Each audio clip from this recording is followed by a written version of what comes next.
আকাশবাণী খবর পড়ছি চঞ্চল ভট্টাচার্য। প্রথমে বিশেষ খবর। বিহারে মুখ্যমন্ত্রী পদে জেডিইউ নেতা নীতিশ কুমারের ইস্তফা। বিজেপির পরিষদীয় দলের নেতা হিসেবে নির্বাচিত সম্রাট চৌধুরী আগামীকাল ওই রাজ্যে পরবর্তী মুখ্যমন্ত্রী হতে চলেছেন। প্রধানমন্ত্রী উত্তরাখণ্ডের সারা বছর ধরে পর্যটন শিল্পের বিকাশের ওপর গুরুত্ব দিয়েছেন। তিনি আজ দিল্লি দেরাদুন অর্থনৈতিক করিডোরের উদ্বোধন করেন। বিধানসভা ভোট এগিয়ে আসার সঙ্গে সঙ্গে পশ্চিমবঙ্গের প্রচারাভিযান এখন তুঙ্গে।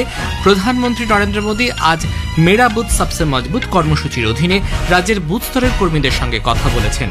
তৃণমূল কংগ্রেস নেত্রী মুখ্যমন্ত্রী মমতা ব্যানার্জি ফের অভিযোগ করেছেন, উদ্দেশ্য প্রণোদিতভাবে লজিক্যাল ডিসক্রিপেন্সির নামে ভোটার তালিকা থেকে নাম বাদ দেওয়া হয়েছে।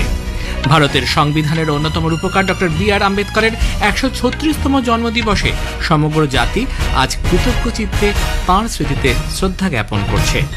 দেশের বিভিন্ন প্রান্তে আগামীকাল নববর্ষকে স্বাগত জানাতে প্রস্তুতি সম্পূর্ণ। রাষ্ট্রপতি, উপরাষ্ট্রপতি ও প্রধানমন্ত্রী তামিল নববর্ষ পুথান্ডু, বৈশাখী, বিশু, বোহাগ বিহু, পয়লা বৈশাখ উপলক্ষে শুভেচ্ছা জানিয়েছেন। আইপিএল ক্রিকেটে চেন্নাইয়ে Kolkata Knight Riders Chennai Super কিংসের মুখোমুখি হয়েছে। আসছি বিস্তারিত খবরে। বিহারের উপমুখ্যমন্ত্রী এবং বিজেপি নেতা সম্রাট চৌধুরী আগামীকাল রাজ্যের নতুন মুখ্যমন্ত্রী হিসেবে শপথ নেবেন। শপথ গ্রহণ অনুষ্ঠানটি পাটনার লোকভবনে সকাল 11টায় অনুষ্ঠিত হবে। এর আগে তিনি বিজেপির পরিষদীয় দলের নেতা হিসেবে নির্বাচিত হন।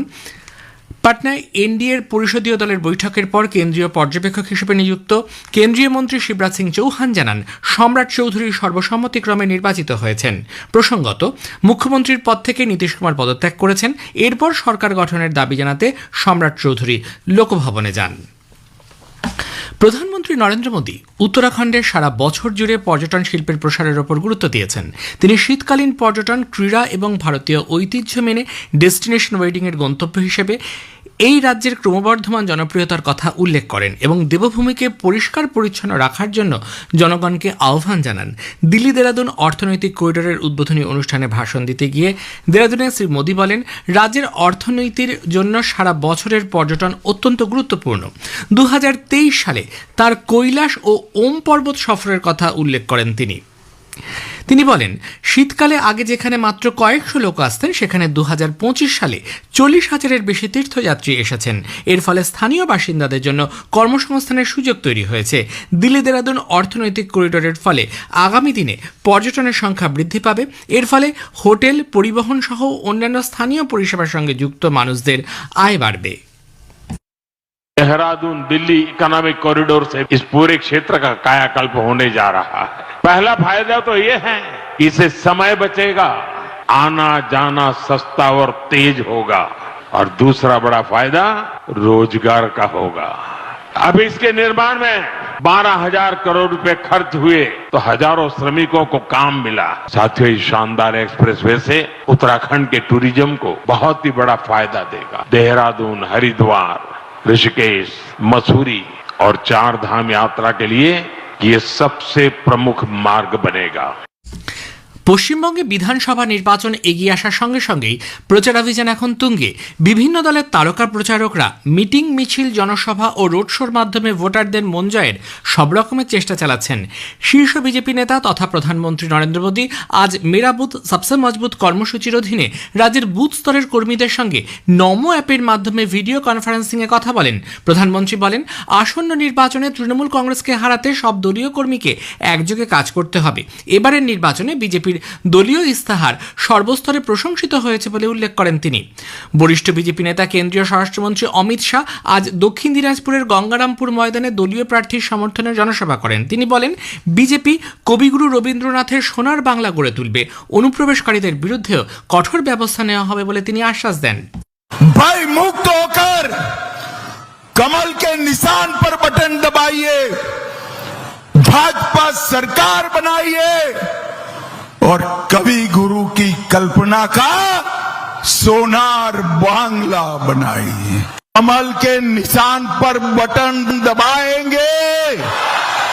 देखो भाई, बटन तो जरूर दबाना है, मगर इतने गुस्से से दबाना कि बटन उत्तर बंग में दबे देश भर के घुसपैठियों को करंट लगे, करंट ऐसे बटन दबाना है। সকালে উত্তর দিনাজপুরের কালিয়াগঞ্জে দলীয় প্রার্থীর সমর্থনে রোড শোতে অংশ নেন তিনি। মালদার মানিকচকেও জনসভায় বক্তব্য রাখেন কেন্দ্রীয় স্বরাষ্ট্রমন্ত্রী। অন্যদিকে তৃণমূল কংগ্রেস নেত্রী মুখ্যমন্ত্রী মমতা ব্যানার্জি আজ পশ্চিম মেদিনীপুরের পিংলায় এক জনসভায় বলেন, উদ্দেশ্য প্রণোদিতভাবে লজিক্যাল ডিসক্রিপেন্সির নামে ভোটার তালিকা থেকে নাম বাদ দেওয়া হয়েছে। পূর্ব মেদিনীপুরের তমলুক এবং হাওড়ার জগৎবল্লভপুরেও জনসভা করেছেন তিনি।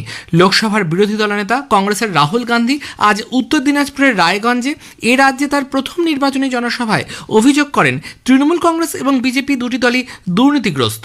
মালদার চাঁচলেও দলীয় প্রার্থীর সমর্থনে প্রচারে যোগ দেন তিনি।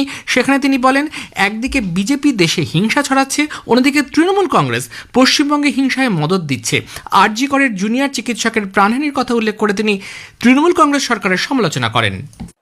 SIR हो रहा है, वोट चोरी हो रही है, इसको तृणमूल नहीं रोक सकती है।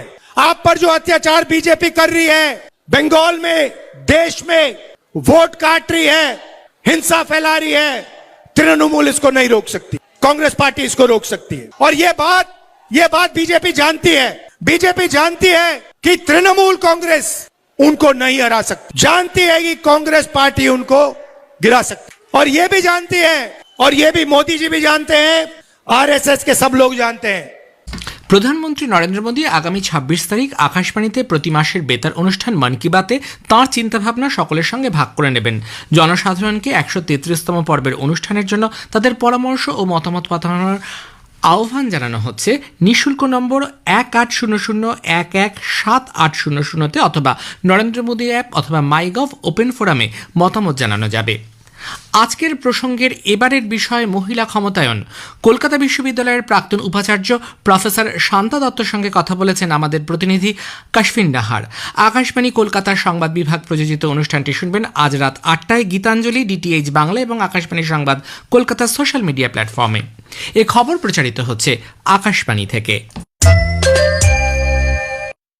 দেশজুড়ে আজ নানা অনুষ্ঠানের মধ্য দিয়ে যথোচিত মর্যাদায় উদযাপিত হচ্ছে ভারতীয় সংবিধানের অন্যতম প্রধান রূপকার ডক্টর বাবা সাহেব ভীমরাওজি আম্বেদকরের ১৩৬তম জন্মদিন।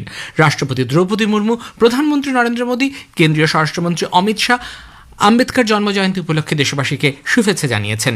এই উপলক্ষে গুজরাটের গান্ধীনগরের লোকভবনে অনুষ্ঠিত সামাজিক সমরাষ্ট্র মহোৎসবে অংশগ্রহণ করেন রাষ্ট্রপতি। জাতির সার্বিক উন্নয়ন নিশ্চিত করতে জাতপাত ও ধর্মীয় বিভাজনের বেড়া জাল ভেঙে ঐক্যবদ্ধ এক দেশ গড়ে তোলার আহ্বান জানান তিনি। উপরাষ্ট্রপতি সিপি রাধাকৃষ্ণন নতুন দিল্লিতে দ্বিতীয় ডক্টর ভীমরাও আম্বেদকর স্মারক বক্তৃতায় ভাষণ দেন। তিনি বলেন, ডক্টর আম্বেদকর দেখিয়েছিলেন প্রকৃত স্বাধীনতা শিক্ষার মাধ্যমেই শুরু হয়। বর্ণাঢ্য আয়োজনের মধ্য দিয়ে বাংলাদেশে আজ বাংলা নববর্ষ উদযাপিত হয়েছে। দেশজুড়ে হাজার হাজার মানুষ সাংস্কৃতিক অনুষ্ঠান, ঐতিহ্যবাহী শোভাযাত্রা এবং সামাজিক সমাবেশের মাধ্যমে নতুন বছরকে স্বাগত জানিয়েছেন। ঢাকার রমনা বটমূলে ছায়ানট আয়োজিত এক সাংস্কৃতিক অনুষ্ঠানের মাধ্যমে ভোরবেলা থেকে উদযাপন শুরু হয়। ঢাকার অন্যতম প্রধান আকর্ষণ ছিল ঐতিহ্যবাহী বৈশাখী শোভাযাত্রা, যা ঢাকা বিশ্ববিদ্যালয়ের চারুকলা অনুষদ থেকে সকাল ৯টার সময় শুরু হয়। বাংলাদেশের প্রধানমন্ত্রী তারেক রহমান দেশের কৃষিভিত্তিক ঐতিহ্যের সঙ্গে এই উৎসবের গভীর সংযোগের কথা তুলে ধরে জাতিকে শুভেচ্ছা জানিয়েছেন। তিনি জীবনযাত্রার মানোন্নয়নের লক্ষ্যে কৃষক কার্ড প্রকল্পের সূচনা সহ নতুন নতুন জনকল্যাণমূলক উদ্যোগের ঘোষণা করেন। তবে ভারতে বাংলা নববর্ষ ১৪৩৩কে স্বাগত জানানো হবে। আগামীকাল পশ্চিমবঙ্গ, ত্রিপুরা, আসামের বরাক উপত্যকা, আন্দামান সহ দেশের নানা প্রান্তে পুরনোকে ফেলে নতুনকে আহ্বানে মেতে উঠেছেন বাঙালিরা। রাষ্ট্রপতি দ্রৌপদী মুর্মু, উপরাষ্ট্রপতি সিপি রাধাকৃষ্ণন, লোকসভার অধ্যক্ষ ওম বিড়লা এবং প্রধানমন্ত্রী নরেন্দ্র মোদী দেশ ও বিদেশে বসবাসকারী সকল ভারতীয়কে বৈশাখী, বিশু, বিশুভ, বোহাগ বিহু, পয়লা বৈশাখ, মেসাদি, বৈশাখাদি এবং পুতুটুন্ডুর শুভেচ্ছা জানিয়েছেন। আইপিএল ক্রিকেটে আজ চেন্নাইয়ে এম.এ. চিদম্বরম স্টেডিয়ামে Chennai Super Kings Kolkata Knight রাইডার্সের মুখোমুখি হয়েছে। কলকাতা নাইট রাইডার্স টসে জিতে চেন্নাই সুপার কিংসকে ব্যাট করতে পাঠিয়েছে। দুই দলই ৪টি করে ম্যাচ খেলেছে। চেন্নাইয়ের ২ পয়েন্ট সংগ্রহ করে লিগ তালিকায় নবম, কলকাতা ১ পয়েন্ট সংগ্রহ করে ১০ দলের লিগের শেষ স্থানে রয়েছে। শেষে বিশেষ খবর আরও একবার। বিহারে মুখ্যমন্ত্রী পদে জেডিইউ নেতা নীতিশ কুমারের ইস্তফা। বিজেপির পরিষদীয় দলের নেতা হিসেবে নির্বাচিত সম্রাট চৌধুরী আগামীকাল ওই রাজ্যে পরবর্তী মুখ্যমন্ত্রী হতে চলেছেন। প্রধানমন্ত্রী উত্তরাখণ্ডে সারা বছর ধরে পর্যটন শিল্পের বিকাশের ওপর গুরুত্ব দিয়েছেন। খবর শেষ হলো, কিছু পরে শুনবেন স্থানীয় সংবাদ।